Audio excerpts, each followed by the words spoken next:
He tenido la suerte de recorrerme medio mundo y he sido testigo de cómo en 2 ocasiones cambió la historia.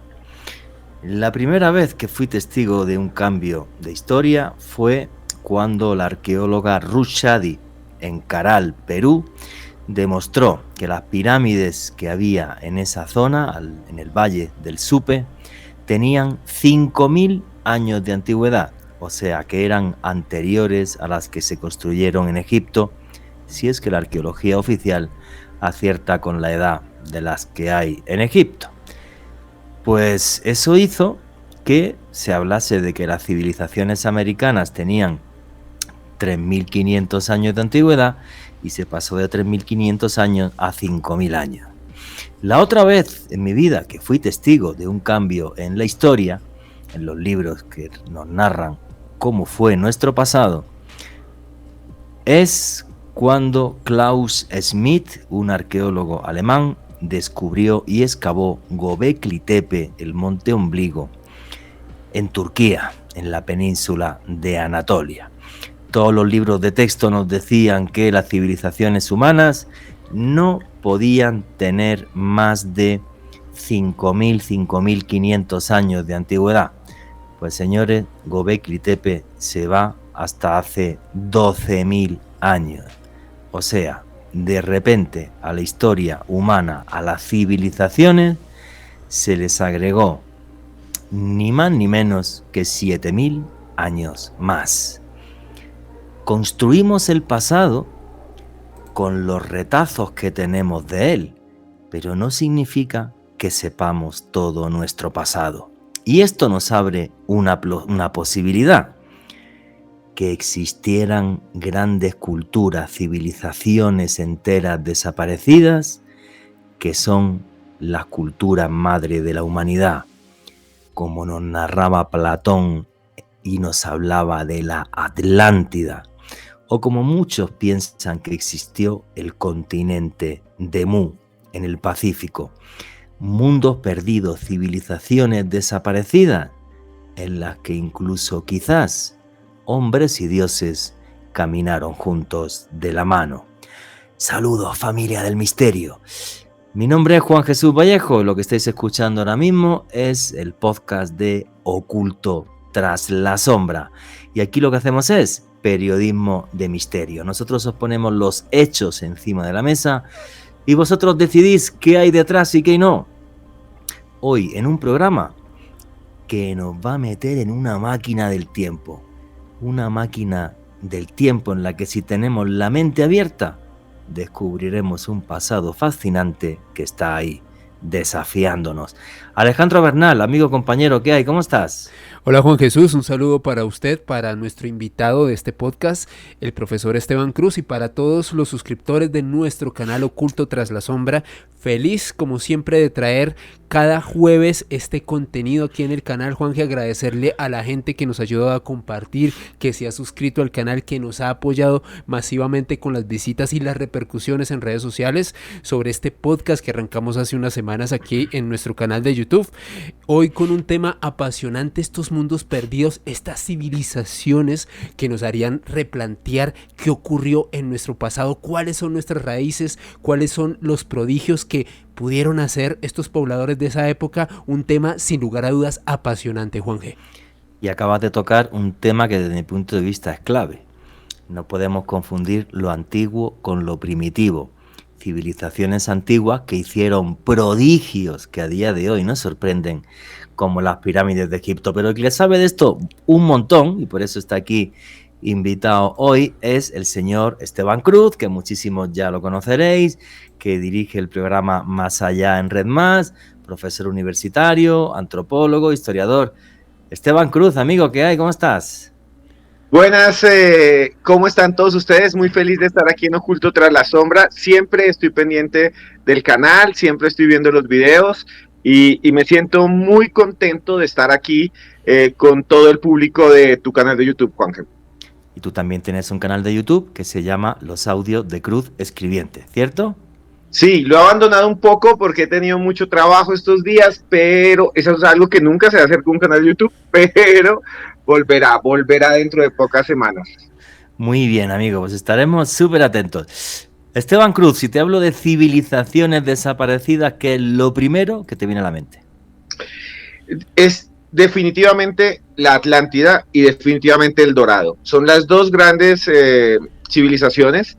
La diferencia es que la Atlántida sí tenemos de alguna manera escritos, descripciones detalladas, tenemos incluso descripciones de cómo era su gobierno, y el Dorado es mucho más mítico, ¿no? Pero el Dorado, como la Atlántida, son una posibilidad.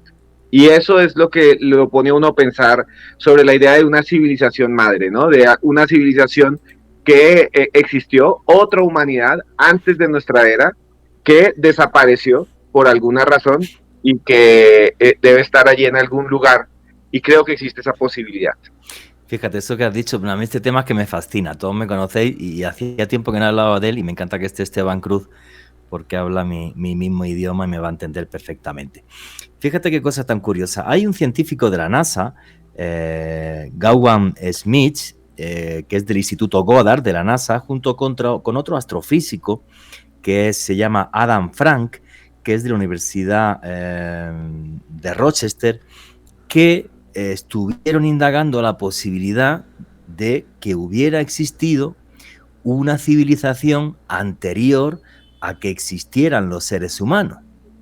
Entonces se pusieron a buscar y dijeron, pues es imposible una civilización, ojo, que no tiene por qué ser humana, puede ser otra cosa, de algún otro bicho que viviera aquí o lo que sea. Y estos dos tipos llegaron a la siguiente conclusión. Si es una civilización que se integró con la naturaleza de una forma más o menos normal, sin ser muy agresiva, si tiene más de 2,6 millones de años, es imposible saber si estuvieron aquí o no. No queda ningún tipo de huella, todo es polvo. Pero dijeron y llegaron a una conclusión que me parece, entre comillas, muy chistosa. Si nuestra civilización desapareciera, el plástico del fondo de los océanos dejaría huella arqueológica hasta para dentro de 100 millones de años. 100 millones de años. Que es como de quedarte loco. Decían eso, que es lo que más tiempo aguantaría con diferencia. El plástico del fondo de los océanos. Qué cosa tan loca. Ahora, cuando me habla Esteban Cruz, para que vea la gente que realmente hay muchos científicos que están abiertos a muchas cosas. Esteban Cruz ha estado hablando de dos temas que a mí me fascinan, tanto el Dorado como la Atlántida. Bueno, del tema de la Atlántida, quiero decir que una universidad alemana en un lugar que se llama la Marisma de los Hinojos, que está en no me acuerdo, el Parque Natural de Doña Ana, en España, comentaron que en la Marisma de los Hinojos, que es una laguna, hay una estructura de forma rectangular, que está claro que está ahí. Lo que pasa es que si buceas para estar en contacto con esa estructura es como si bucearas en chocolate, y para ellos eso podía ser los restos de la famosa Atlántida que describe Platón en sus obras Timeo y Critias. ¿Cómo las describe Platón? Lo describe Platón como una ciudad con círculos concéntricos que eran canales, en plan Venecia, una ciudad que tenía muchísimo comercio y una ciudad a la vez mítica y fantástica porque los dioses vivían también en la Atlántida y aparecían en la Atlántida, como si fueran, por decirlo de alguna forma, seres de otro mundo. Bueno, yo estuve en la Marisma de los Hinojos filmándolo para el programa Cuarto Milenio. Estuve en toda la zona y efectivamente es una zona que en los últimos 6, 8, 10.000 años pues era una zona muy lacustre. Es una zona que está pegada ya no al Mediterráneo, sino pegada al Océano Atlántico. Y efectivamente, pues es una zona en la que pudo haber, tal y como describió Platón, esa ciudad que fuera una Venecia y de la que quedaría prácticamente muy poco. Pues esta estructura y poco más, porque además, como os he dicho, es una zona en la que no se puede hacer una excavación arqueológica porque estás buceando en chocolate. Bueno, pues yo tuve la suerte de estar filmando aquel lugar, que además es un paraje total y absolutamente mágico que muy cerca tiene además una cantidad de leyendas y de historias súper curiosas, porque cerca está la ciudad de Niebla en Huelva, que una arqueóloga británica a comienzos del siglo XX incluso dijo que aquello eran las murallas de la Atlántida, porque hay una muralla enorme que no se sabe quién la construyó. Entonces, bueno, pues es una posibilidad que los arqueólogos se toman muy en serio y que está ahí, ¿vale? Esa cultura madre. Y sobre el dorado, que es una cosa que me fascina, quiero contar una cosa. Cuando yo estuve viviendo en Perú y estuve caminándome todo el Valle Sagrado y todo esto, yo estaba en compañía de... es un explorador francés que es muy conocido y estaba con él, no recuerdo ahora mismo el nombre, y además le mando un abrazo si oye este podcast. Bueno, pues la historia es la siguiente. Sabéis que en el Perú, donde está una montaña que es el Ausangate, hace como unos 50, 60 años se descubrieron, no, perdón, un poquito más, sería como el año 50 del siglo pasado, se descubrió una tribu que eran la de los queros. No se sabe exactamente qué son los queros, para algunos eran los esclavos de los incas, de los Intipchurin, que cuando llegó el choque bacteriológico llegaron los españoles y falleció tantísima gente aquí en América, pues bueno, pues se quedaron ahí aislados. Bueno, pues ellos tienen una historia que me parece muy curiosa.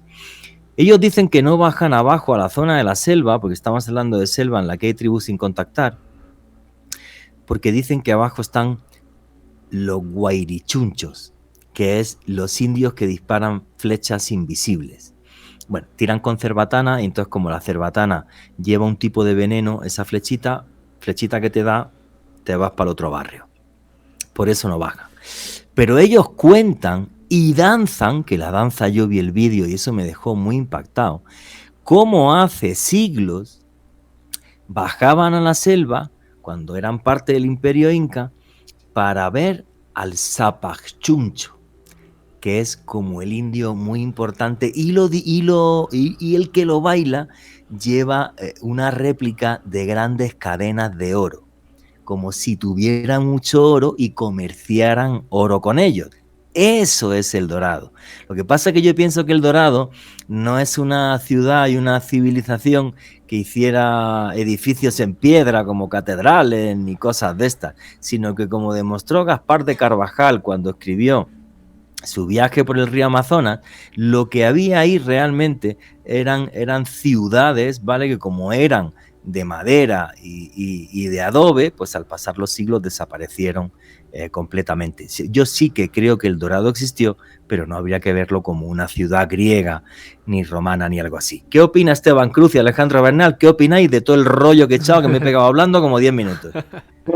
Juanje, lo que dices es algo que tiene que ver con la idea de las civilizaciones perdidas, ¿no? Y hay indicios en todas partes, en casi todas las culturas, de que existieron civilizaciones anteriores. Pensemos, por ejemplo, en los mexicas, o que los llamamos también aztecas. Ellos tenían una civilización perdida que era Teotihuacán. Eso es, no, perdón, Teotihuacán, Teotihuacán, sí. Teotihuacán, que está allí, que ellos ya conocían esa ciudad, que arqueológicamente hoy sabemos que fue una de las ciudades más pobladas del mundo en su momento, y que cuando ya se desarrolló el imperio azteca o mexica estaba en ruinas, y para ellos era una civilización perdida, y creían que era la ciudad de los dioses, creían que había sido el lugar donde habían vivido los dioses, y así lo encontramos en Asia. Se habla del continente perdido de Mu. Si nos vamos a los Himalayas, se hablan de ciudades perdidas que están allá metidas. Agartha, por ejemplo, hay varios que tienen ese nombre. Y si nos vamos a los pueblos indígenas, también nos hablan de otros pueblos que desaparecieron. Eso es un enigma, porque de alguna manera sí tenemos una memoria histórica, pues no había cómo escribirlo. Y cuando se escribió, ahí vuelve a aparecer. Se habla de ciudades perdidas, de lugares perdidas. Pero yo querría, Juanje, contarle una historia que a mí me impresiona un poco, que tiene que ver con una exploración de un barco de los Estados Unidos en los años 60. No sé si usted recuerda ese caso, Juanje, que es el caso de un paro que creo que se llamaba el Tanin, no sé si lo recuerdan mucho. Este barco en 1964, y estos días estaba leyendo algo sobre esto y no es un fake y es real, estaba haciendo una especie de mapeo del fondo del mar en el Cabo de Hornos. Fue enviado hasta allá por el gobierno de los Estados Unidos. Querían mapear el fondo del mar para saber de alguna manera qué hacer y qué recursos hay, un montón de cosas así. Y cuando llegaron a un punto cerca del Cabo de Hornos, dicen que detectaron una anomalía. Una anomalía que aparecía el sonar, les aparecía como si hubiese algo ahí que no tenía pues la forma de una montaña, una colina, de estos abismos marinos que se encuentran normalmente, sino que lo que se encontraba era una forma que tenía era como un árbol gigante. Los marineros le pusieron nombre y dijeron que parecía una antena y le llaman la antena del Tanin. Lo interesante es que bajaron los instrumentos y la fotografiaron y la foto está. Nunca más la volvieron a encontrar, pero desde entonces se especula qué es, porque parece que debajo del mar se encontró en ese momento, en 1964, una estructura que no parece natural, podría ser natural, no puedo decir que no, podría ser natural, pero no parece natural y que parece artificial. Y eso me recuerda a lo que usted dijo del plástico. Si en 100 millones de años 100 millones. otros evolucionados se encuentran debajo del mar, en lo profundo, una fotografía de lo que parece extraño, pues dirán, puede ser natural, puede ser no. ¿Existió otra civilización antes? ¿Otra humanidad? No podemos decir que no, pero no podemos decir que sí. Pero existen los hechos y existe esta extraña antena, le llaman así, ¿no? Esta extraña forma que le llaman la antena del Tanin. Sí, sí he visto esa foto y es muy loca, pues la voy a describir. No es como una antena normal. Imaginaros un palito y empiezan a salirme ramificaciones como de más palitos así y como con bolitas al final. Es una especie de antena súper mega extraña y que no se ha visto nada en la naturaleza que replique eso. Alejandro Bernal. Juanje, sobre la desaparición de la Atlántida, hay una investigación muy interesante que llevaron a cabo hace unos años unos investigadores de la Universidad de Atenas en Grecia. Y esto a propósito fue un estudio que también fue publicado en la revista Nature, una de las más importantes del mundo. De acuerdo a estos expertos, hacia el año 1630 a.C. ocurrió una erupción volcánica tan brutal que suscitó la aparición del archipiélago de Santorini. De acuerdo a estos expertos, el evento fue tan grande, produjo un auténtico cataclismo en el Mediterráneo que produjo oleadas tan grandes que muchas personas tuvieron que desplazarse hacia la entonces Creta en Grecia, y este hecho suscitó tantas repercusiones en la época que incluso existen jeroglíficos egipcios que hablaban de una gran nube de polvo que había asolado precisamente hacia aproximadamente esta época, les reitero, 1630 a.C., esta zona del Mediterráneo. De acuerdo a ellos, muy posiblemente este evento volcánico fue lo que, como tal, desapareció a la Atlántida. Pues sí, es que hubo grandes cataclismos y aparte ha cambiado muchísimo la orografía respecto al mar. Yo cuando estuve en Turquía pude bucear en las ruinas de Kaunos y no, es increíble, o sea, empiezas a bucear 2 metros, 3 metros, 4 metros, 10 metros, 15 metros y es un cementerio entero de vasijas y de ánforas y de restos de casas, lo ves perfectamente y estás entre esos 12, 15 metros de profundidad.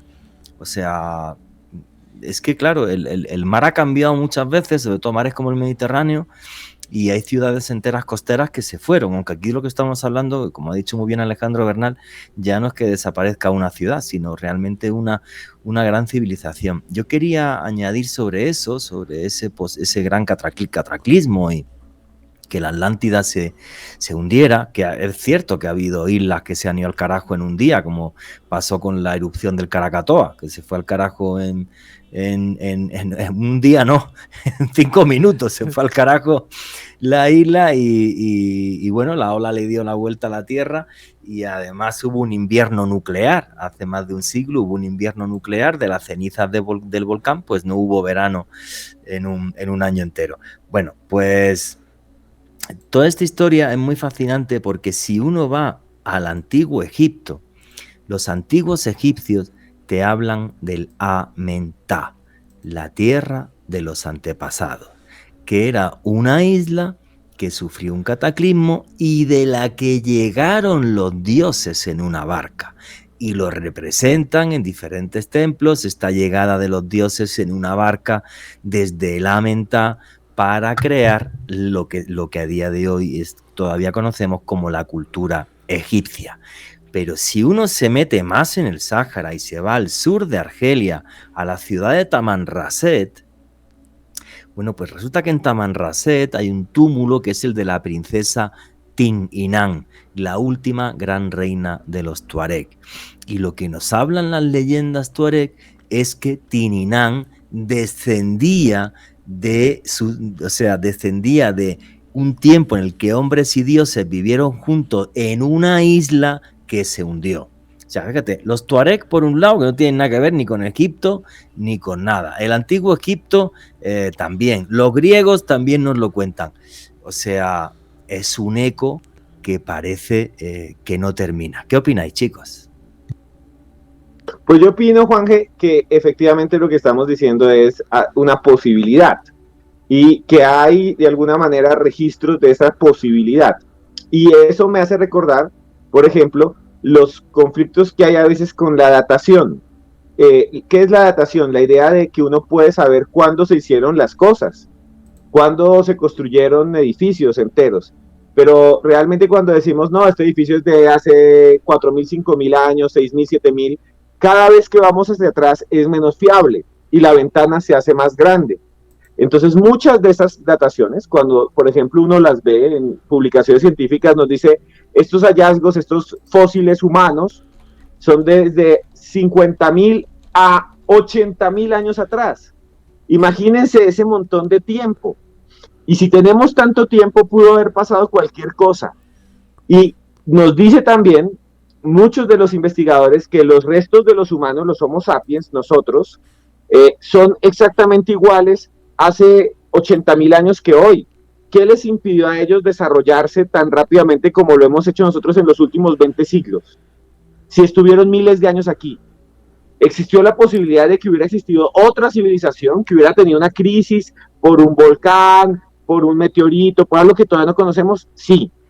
¿Dónde están los vestigios? Pueden estar en cualquier momento, porque pasados los años, una ciudad, por ejemplo, como dice Juanje, construida en madera, no va a quedar ni el polvo. No va a quedar ni el polvo. Una sociedad que se hundió y que desapareció, no la vamos a encontrar porque está abajo del mar. Sí, no, tenemos una ciudad frente a Egipto que se llama Tonis. La encontraron hace 20 años. Estaba en las inscripciones. Bajaron ahí y están las estatuas y han sacado mil cosas. Tenemos otra ciudad que se llama Troya. Durante siglos era una leyenda, durante siglos pensaron que era una fantasía y encontraron Troya. Troya existe, podemos coger un avión, ir de turismo y caminar por Troya. Y, oh sorpresa, esa ciudad que se llama Troya, que fue encontrada, que le decimos Troya, corresponde arqueológicamente a las narraciones, la forma en que se construye, la forma en que está hecha. ¿Por qué no puede existir la Atlántida? Tal vez porque no la hemos encontrado. Es que Schliemann, que fue un genio, que fue el que encontró la ciudad de Troya, cuando él dijo por las descripciones, claro, aquí la clave es que esto no está en Grecia, está en Turquía.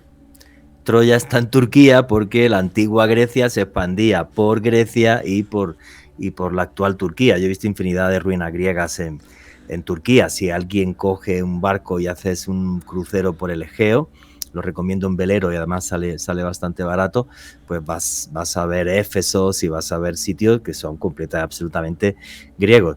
Alejandro. Juanje, a mí alrededor de todo este tipo de historias hay un elemento que me parece súper inquietante y que se repite en muchas partes del mundo, y es algo que nos hace pensar sin lugar a dudas que en la antigüedad hubo un momento en que los dioses y los hombres convivieron de algún momento, de alguna forma u otra en ciertos espacios. Para mí, sin ir tan lejos, y usted lo ha evidenciado de primera mano, Juanje, lo que sucede en Egipto, para mí ver el portento de las pirámides, la técnica, el gran enigma tecnología que aún al día de hoy reviste este portento del ingenio humano, sin lugar a dudas nos pone a reescribir todo, a imaginarnos algo más de lo que somos como especie. La pregunta que yo quiero hacer, ¿y si hoy en día no hemos desarrollado la tecnología suficiente para hallar los vestigios de la Atlántida o de otros lugares tan míticos de los cuales vamos a hablar a continuación? El hecho que aún en día no tengamos la ciencia para dar con esos vestigios no quiere decir que no existan. Totalmente de acuerdo, y es más, ni siquiera es que tengamos la ciencia, es que a lo mejor simple y sencillamente no los hemos encontrado, porque fíjate qué cosa tan curiosa, el tema de Göbekli Tepe. Los primeros templos de la humanidad. Bueno, eso fue hasta hace como 4 o 5 meses. Tenéis un vídeo en Oculto tras la sombra. Ahora es Karahan Tepe. Es más anterior incluso a Göbekli Tepe. Pues en Göbekli Tepe hace décadas hubo arqueólogos que estuvieron por allí y dijeron, esto no tiene importancia, no merece la pena que se excave.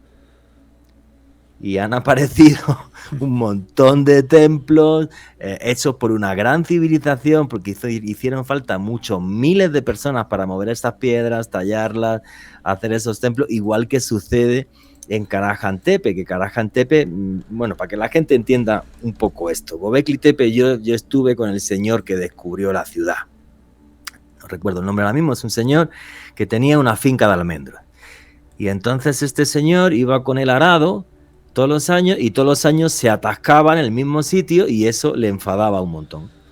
Y entonces, una de las veces que fue, pues cogió, hizo un agujero en la tierra y con un martillo rompió la piedra. Y era una piedra que tenía un grabado. Y entonces le dijo uno del pueblo, oye, no tires la piedra, llévala al museo que lo mismo te pagan. Pues fijaros qué historia, ¿eh? Se hizo el tipo 30 kilómetros andando con un burro y un carro para llevar la piedra. 30 kilómetros andando, para ser exacto, desde Göbekli Tepe, que él tiene en la casa al lado, hasta Sanliurfa. 30 kilómetros. Llegó, soltó la piedra, nunca le pagaron, obvio, que esto es muy chistoso. Y eso hubiera quedado ni los arqueólogos turcos ni nada. Si no pasa a Klaus Schmidt, el arqueólogo alemán, ve la piedra y dice, oiga, ¿de dónde salió esta piedra? Le dijeron, no, la trajo un tipo con un burro. Vale, pues ¿dónde está el tipo? Y fue a buscar al tipo del burro y el tipo del burro ya había sacado hasta otros objetos y todo de allí. Yo los estuve viendo. Y entonces dijo, no, pues aquí hay que excavar. Ahora no, ahora ya son los arqueólogos turcos los que han llegado a la excavación de Karahan Tepe y no creo que dejen otra vez que universidades extranjeras hagan eso porque saben que se está reescribiendo la historia. Pero si no por este señor que le da por llevar la piedra y pegarse 30 kilómetros andando, nadie sabría que existió una civilización humana que tiene 12.000 años de antigüedad. Absolutamente nadie lo sabría. O sea, es que es muy fascinante. Bueno, pero es que espérate, va a Göbekli Tepe, Karahan Tepe y ahora dicen que hay como otras 5 o 6 ciudades, santuarios más que hay que excavar, que eso van a tardar décadas en sacarlo a la luz. Esteban Cruz, nos toca reescribir la historia cada 2 por 3, ¿no? ¿Tú qué crees, sí, historiador? Y hay 1000 cosas que todavía desaparecieron y que todavía no conocemos. No sé, Juan, que también debe conocer la historia. A mí una de las que más, esta historia, que es una de las que más me llama la atención porque se pueden tocar, ¿no? Eso es lo que hablamos alguna vez con Juan Jesús. Estas historias del misterio se pueden tocar, puedes ir a ver los edificios, puedes caminar, puedes ir a Troya. No es una narración, no es que quede un quemón en un brazo, no es que se ve un video confuso, no, están ahí. Y están ahí, por ejemplo, Nan Madol, que a mí me parece impresionante. En Indonesia. Nan Madol está nada más y nada menos que en la mitad de la nada, en el Pacífico, en Micronesia. Hay una gran cantidad de islas que hoy consideramos que son artificiales, tanto que la UNESCO lo declaró Patrimonio de la Humanidad. Sí. Y Nan Madol es realmente interesante porque está en un archipiélago que llamamos las Carolinas, ¿no?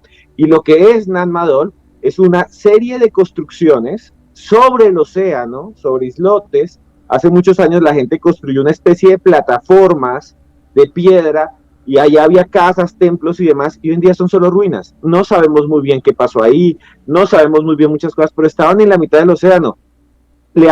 Se dice que es como una Venecia del Pacífico, una Venecia perdida en medio del lugar donde más mar hay y menos islas y menos continentes hay, que es Micronesia, ese espacio que hay entre Asia y América al costado occidental. Entonces, Nan Madol es otro ejemplo de algo que podría ser una especie de Atlántida.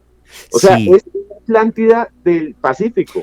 Es que esto es muy loco, porque yo, es que curiosamente, hace pocas semanas estuve viendo un documental de Nan Madol para describírselo a la gente. O sea, vas a una isla que es paradisíaca, por cierto, y hay diferentes estructuras. Las piedras son gigantescas, pesan un montón de toneladas, tienen una forma muy rara porque es como una especie, no sé, imaginaros un cilindro, pero como si tuviera seis caras, y entonces pues los van apilando así, y hay una estructura principal, que esa se ve perfectamente, como una especie, digamos, de fuerte, o de casa del gobernador, o del cacique, o llámalo como quieras, pero realmente es una civilización de la que prácticamente no sabemos absolutamente nada, aunque en el Pacífico, igual que tenemos el tema de la Atlántida, en lo que sería el Atlántico Mediterráneo, Alejandro Bernal, ¿qué es Lemuria?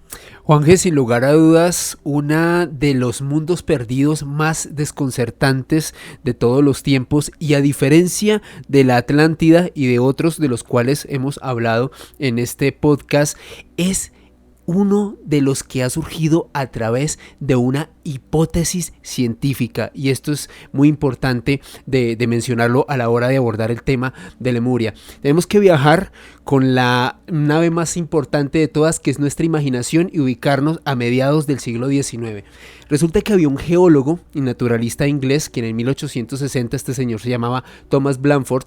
Este señor se puso a estudiar unas rocas en el sur de África y el sur de la India, Juanje, Esteban y oyentes, y él se percató que varias de estas rocas, que eran correspondientes a la etapa del Pérmico, eran prácticamente idénticas, tanto en la India como en África. Lo que desconcertó a este científico británico fue que eran las mismas rocas, pero ambas estaban con una distancia de más de 5.000 kilómetros. Era muy loco que se encontraran específicamente las mismas rocas con esa distancia.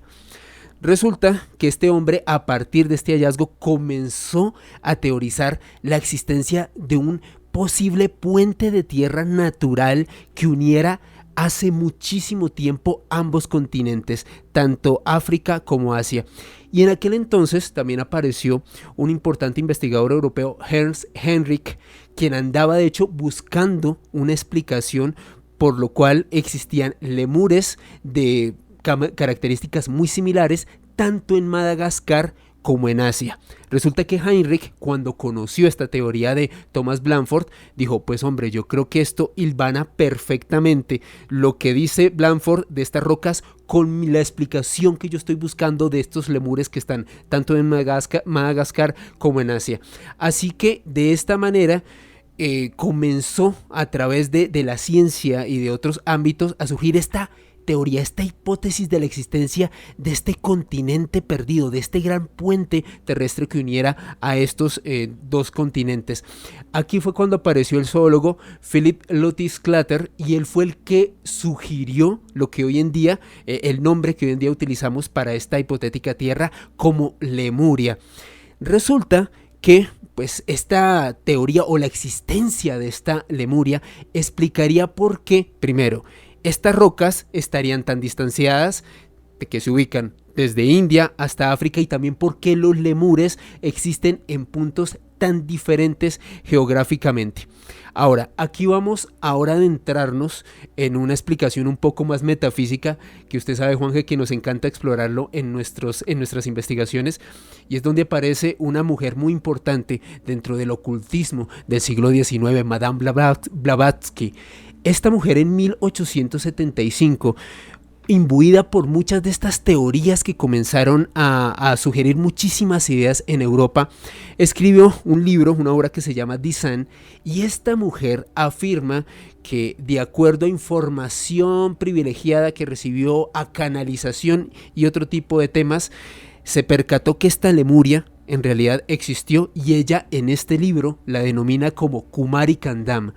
Y de acuerdo a esta importante ocultista, en este territorio de Lemuria habitaron hace muchísimo tiempo seres humanos que eran realmente hermafroditas, que tenían una estatura entre 3 y 4 metros y que incluso llegaron a coexistir junto a los dinosaurios, a quienes, de acuerdo a ella, trataron como mascotas. Ella los denominaba de alguna u otra forma como si fueran los lemurios, y de acuerdo a este texto, que me parece una palabra bastante curiosa, cuando descubrieron las capacidades del sexo fue cuando el continente desapareció luego de que unas olas de mar gigantescas lo sepultaron debajo del agua. Esa es una de las historias más impactantes alrededor de este continente de Lemuria, Juan G.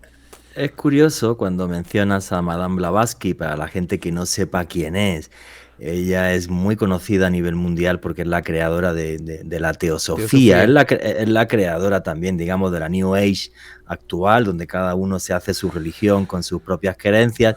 Y esta señora nos hablaba de los archivos acásicos, que es que queda un registro de todo lo que sucedió en la humanidad, y ella afirmaba que en trance y en meditación podía estar en contacto con ellos. Bueno, pues como le pasó a Ingo Swann, el vidente que trabajaba para la CIA, que al final le dijo a la CIA, como acertaba siempre, qué es lo que había en cada lugar del mundo, que para eso le tenían, le dijeron, oye, pues vete al planeta Marte hace 6 millones de años, y dijo que hubo marcianos y no sé qué, y es una cosa muy, muy curiosa. Es más, Madame Blavatsky influyó tanto a alguna gente en el mundo, uno de ellos muy famoso, un explorador, Nicolás Roerich, que estuvo buscando la ciudad de Lagarta en el Tíbet, porque la ciudad de Lagarta, que la habéis visto en películas y demás, cuando se habla de Shangri-La, de un lugar donde la gente no envejece y todo esto, pues según las leyendas tibetanas, el Lagarta existe, y el Lagarta, la puerta a Lagarta se puede ver algunas noches como una luz encima de una montaña, porque ellos dicen que las cualidades especiales que tiene el lugar es porque hay una piedra que es uno de los chakras del mundo. Me explico y os lo vais a entender muy bien. ¿Habéis visto la película Indiana Jones y el Templo Maldito, o cómo se decía aquí en América Latina? El Templo de la Perdición. Indiana Jones y el Templo de la Perdición, para los que estén en España, Indiana Jones y el Templo Maldito. Bueno, pues la película va de unas piedras que llaman Dankara, que son 5. Bueno, pues no son 5, son 7, como tenemos 7 chakras, pero de esas piedras nos habla la tradición hindú y la tradición budista mahayana, o sea, como que las piedras son reales, ¿no? Y como Steven Spielberg es un genio, pues de ahí lo copió genial. Efectivamente, de esto que estaba hablando ahora mismo Alejandro Bernal, además del tema de Lemuria, lo que muchos hablan es que sitios como Nag Madol serían restos de esa antigua cultura lemuriana, y otro sitio clave para entender eso sería la isla de Pascua, que es el lugar más aislado del mundo, a más de 2.000 kilómetros, 2.300 para ser exacto, de las Islas Marquesas, y a más de 3.000 kilómetros de la costa de América. Encontrar la isla de Pascua es encontrar una aguja en un pajar. Y bueno, pues ahí resulta que los Moai llevan un lazo ceremonial que es el mismo lazo ceremonial que se hacía en Egipto para representar el Ankh, la llave de la vida, que aparece por primera vez en el ajuar del faraón Diet. Y, por ejemplo, la palabra Aku significa espíritu en el idioma pascuense, y Aku es espíritu en el antiguo Egipto, y el sol le llaman Ra, exactamente igual. Pero si tiene esa concordancia con Egipto, más loco es que la escritura de la isla de Pascua, que está en unas tablillas en un museo en Chile, esas tablas se llaman Kuaumo Rongo Rongo, que significa la madera que habla, aunque no sabemos traducirla. Bueno, pues esa escritura, Paul Pelliot, el antropólogo y filólogo, nos demostró que es igual que a la que aparece en Mohenjo-Daro y Jarapa, en Pakistán, hace 5.000 años. Que la misma escritura coincida en la cosa más loca del mundo. Entonces, claro, mucha gente dice, para explicar esto, que hubo realmente hay una civilización que era Lemuria y que hizo de contacto entre sitios tan dispares.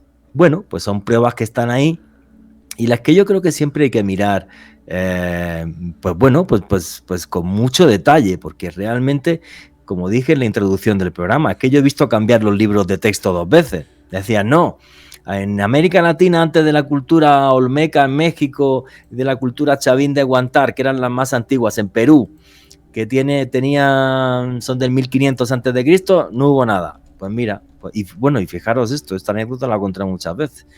Yo entrevisté a Rushdie, pero fuera de cámara hasta me lloró. O sea, hasta se le cayeron las lágrimas diciéndome, no te imaginas la presión que he tenido por parte de mis compañeros. Y bueno, o sea, pero bueno, es que los arqueólogos son seres humanos y tienen su ego como cualquier científico, cualquier periodista o lo que sea. Entonces, de repente, cambiar un paradigma, eso se hace con mucha lucha y mucho tesón. Esteban Cruz, ¿qué opinas de esto? Sí, Juanje, hay una cosa que de lo que estaba diciendo también Alejandro, que es muy interesante, que es esa idea de los reinos perdidos, que viene de Blavatsky y demás, y habla esta idea de que existían realmente, y todavía gente lo piensa, sobre todo budistas en el Himalaya, estas ciudades sagradas que solamente se abrían o se cerraban al mundo durante un periodo de tiempo. Llámenla como quieran, Shambhala es un nombre que también tiene, que no lo habíamos hablado, pero Juan que también hablaba de las películas, y es que el mundo de lo popular, del cine, lo vemos en todas partes, hasta en los videojuegos. Hay uno que se llama Mortal Kombat, y para los que les gusta Mortal Kombat, se trata de que hay otra dimensión, y hay un torneo entre humanos y otros seres, para ver quién se queda con el reino de la Tierra. Ese está directamente conectado con la idea asiática de estos reinos perdidos que se abren y se cierran en determinados tiempos. Hay también, por ejemplo, personajes del cómic muy famosos, como Iron Fist, que va a una ciudad llamada Kunlun, que vive en el universo de Marvel Comics. También aparece otra de un personaje muy conocido, cuyo actor murió hace poco de cáncer, que es Pantera Negra, que tiene un reino perdido en África que se llama Wakanda. Y ya para decirle a Alejandro un segundito, ese reino de Wakanda sí tiene conexión con algo real. Y eso real es que hubo una construcción que se encontró en el momento en el que los europeos decían, los africanos son un montón de salvajes con todo su racismo y demás, pues en Zimbabue se encontró una gran estructura que se llama así, el Gran Zimbabue. Y el Gran Zimbabue es una ciudad perdida o una sociedad perdida que llegó a tener altos niveles de desarrollo. De ahí lo cogen un poco los de Marvel para colocarlo de Wakanda, que sería un país oculto, cerrado al mundo, con más tecnología y demás. Entonces, adaptar ese mundo popular del cómic y de los videojuegos con esto que estamos hablando. Eso es un tema muy curioso porque no recuerdo ahora mismo el explorador que descubrió el Gran Zimbabue, él estaba buscando la ciudad de Ofir, la que aparece en la Biblia, de la que salía, que salían los diamantes que la reina de Saba le dio a Salomón para hacer el templo de Salomón. Alejandro. Juanje, es que reescribir la historia es tan difícil que usted me hace remitir, de hecho, a una investigación que hace poco comentó a nivel internacional un investigador independiente, un colega nuestro, Graham Hancock, un periodista británico, y él hablaba de la dificultad que han tenido muchos antropólogos y arqueólogos en Indonesia para hacer más estudios a profundidad sobre un gran portento también del mundo antiguo como lo es Gunung Padam. Hago rápidamente un contexto. Es prácticamente una estructura, una pirámide de proporciones colosales que se encuentra aproximadamente a unos 120 kilómetros de Yakarta, la capital de Indonesia. Y resulta, Juanje, que en la parte superior, de acuerdo a las dataciones oficiales, podría tener 3.500 años de antigüedad. Sin embargo, la base, la parte que está más abajo, de acuerdo a las investigaciones más recientes, podría remontarse hasta el año 28.000 antes de Cristo. Es decir, que posiblemente esta estructura fue construida por humanos del Paleolítico Superior. Esto es algo demasiado loco que sin lugar a dudas pone a temblar todos los libros de historia. De acuerdo a Hancock, el antropólogo que ha estado estudiando más esta estructura, esta gran pirámide de Gunung Padam, que es Danny Hillman, un importante investigador de Indonesia, los pueblos que circundan esta zona como tal de este país asiático, Juanje, suelen reunirse en la cima de esta montaña a meditar, a conectarse con esos dioses que parece que también inspiraron a los civilizadores del pasado a crear este portento. Lo fuerte de esto es que Graham Hancock dice, miren, ahí hay un vestigio que el gobierno de Indonesia parece que por ciertas presiones, no solo dentro del país sino del exterior, no han permitido que se investigue más a fondo para que esto nos permita reescribir la historia. Claro, y es que aparte habría que deberían de restaurar la pirámide, o sea, sigue estando fatal, o sea, se atisba claramente que es una pirámide, pero deberían de reconstruirla y de seguir indagando. El problema es, efectivamente, que cambiar un paradigma, cambiar la historia, eso cuesta una lucha, pero tremenda. Pues es igual que sucede, por ejemplo, cuando uno va a Líbano y ve las ruinas de Baalbek, que efectivamente son 3 templos romanos, y yo estaba ahí, pero la base del templo de Júpiter Capitolino tiene piedras de 750.000 kilos, y hay una piedra de 2 millones de kilos, que es la gran piedra del sur. Por cierto, tenéis un vídeo sobre esto en Oculto tras la sombra. Una piedra de 2 millones de kilos, y a mí me hizo gracia cuando yo estaba con los arqueólogos en Líbano. Era una chica y me dijo, esto está claro que lo hicieron los romanos. Digo, vale, dime otro sitio donde los romanos movieran piedras de 750.000 kilos o de 2 millones. ¿Sabéis cuál fue la respuesta? Pues se cayó. Obvio. Los romanos jamás hicieron eso, es que no les hacía falta, eran unos ingenieros buenísimos, pero cuando hacían desde castillos hasta murallas y demás, cuadriculaban piedras de 1.000, 2.000, 3.000 kilos y las iban colocando y hacían unas cosas maravillosas. Mover 750.000 kilos, 1.200.000 kilos o 2 millones de kilos, que son 2.000 toneladas, es un trabajo brutal, que además tiene muchísimos problemas en el que puede morir mucha gente, que eso no es como echarte a cuestas una mochila, y tiene una serie de problemas tremendos. Aquella charla fue muy chistosa, tenía que haber grabado un vídeo, pero la chica se quedó súper callada. Digo, no, tú me dices otro sitio donde los romanos hicieron esto y te digo, venga, la terraza del templo de Júpiter Capitolino es romana. No, en ningún sitio, obvio. Pero sí que además es muy chistoso, tú vas allí y vas al templo y ves que la base tiene un estilo completamente distinto a la parte de arriba, completamente distinto. O sea, el cómo están talladas las piedras, de unos tamaños absurdos, y lo de arriba es súper romano, pues piedra pequeña, todo perfecto, tal, ya listo, chao. Claro, es muy, muy loco. Esteban Cruz, que te veo muy callado. No, estaba escuchando, Juanje, y realmente hay lugares del mundo que son inexplicables hasta cierto punto, y pues las explicaciones a veces son más ridículas que la posibilidad de que exista algo como una cultura madre, ¿no? Y aquí yo sí lo digo, o sea, a veces cuando es tan complicado explicar la existencia de algo como esa piedra gigante en esos templos en Baalbek, pues aparece explicaciones que aparecen mucho más absurdas, como que, ay, no, hay una piedra gigante, ¿por qué está ahí? No, se cayó. Por Dios. Se cayó. Sí, se cayó. No, no, sí, son cosas muy dementes, ¿no? O tan dementes como las que se van al otro lado, ¿no? Como los que dicen, la trajeron con la mente los reptilianos, o adentro hay una base de grises o cosas así. O sea, es como todo, en la política, en la vida, los extremos siempre son iguales. Si usted se va a un extremo de hiperracionalidad, encuentra, no, se cayó la piedra y ahí construyeron el templo.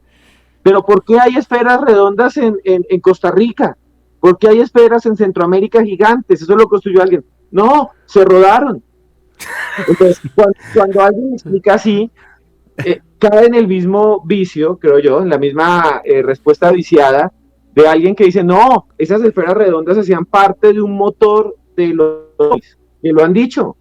Sí, o sea, sí, súper absurda, cosas absurdas. Yo creo que hay que buscar la verdad, esto existe, está ahí, hay indicios, hay que buscar la verdad sin irse a ninguno de los dos lados, a esa hiperracionalización que termina siendo peor, o a esa idea loca, conspirativa, que también hace mucho daño, ¿no? Al misterio.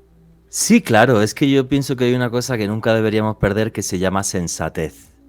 Y como por desgracia los seres humanos estamos tan divididos en todo, o sea, la hiperracionalidad es igual de absurda que la hiperpayasada del misterio. O sea, obvio, o sea, lo tengo súper, súper claro, Alejandro. Lo que siempre hemos comentado, Juanje, cuando realizamos este tipo de espacios, siempre la duda razonable, no irse a ninguno de los dos extremos. O sea, está tan mal ser el mega escéptico y me consta que aquí los tres somos escépticos en algunas cosas, aunque hablamos de misterio y lo creemos sinceramente, pero hay otras que nos parecen muy descabelladas, como también el buscarle a todo ya una explicación totalmente reforzada y traída de los cabellos.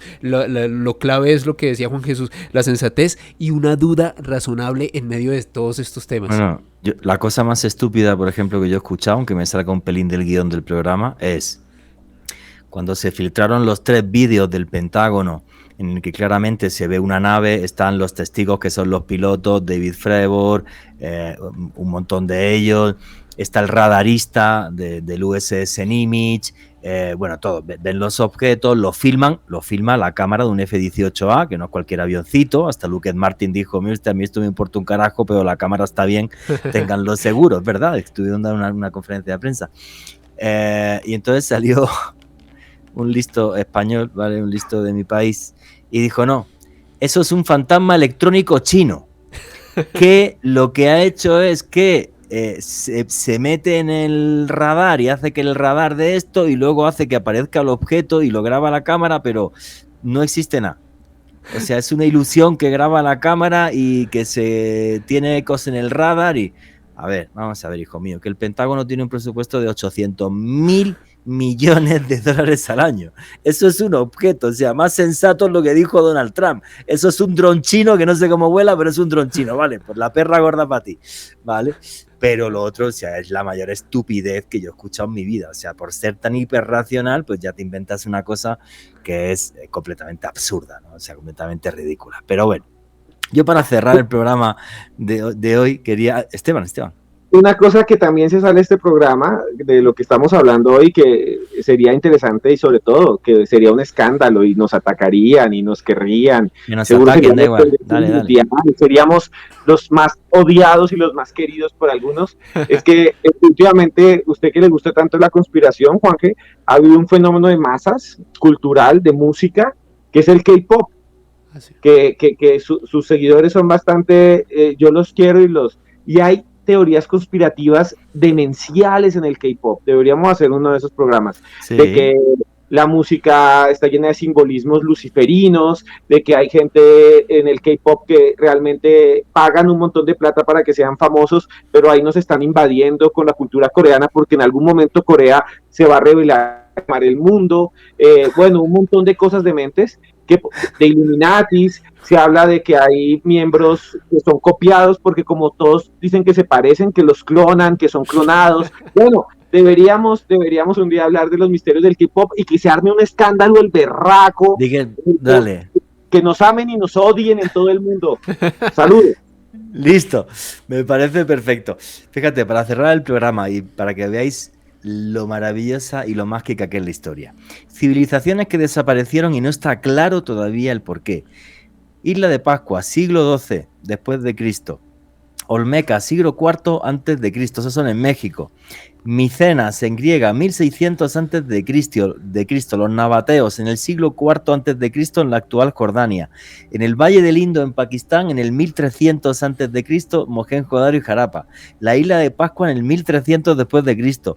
Cataluyuco en el 6000 antes de Cristo y los mayas en el siglo X después de Cristo. Fijaros la de misterio que tiene la arqueología y lo difícil que es reescribir nuestro pasado. Bueno, señores, llegamos ya al final del programa, así que Esteban Cruz, tus conclusiones, amigo. Nada, mis conclusiones son que si hay algo en el misterio que realmente es impresionante esto, porque tenemos evidencias físicas. Están ahí, están construidas, nadie puede decirnos que no existe.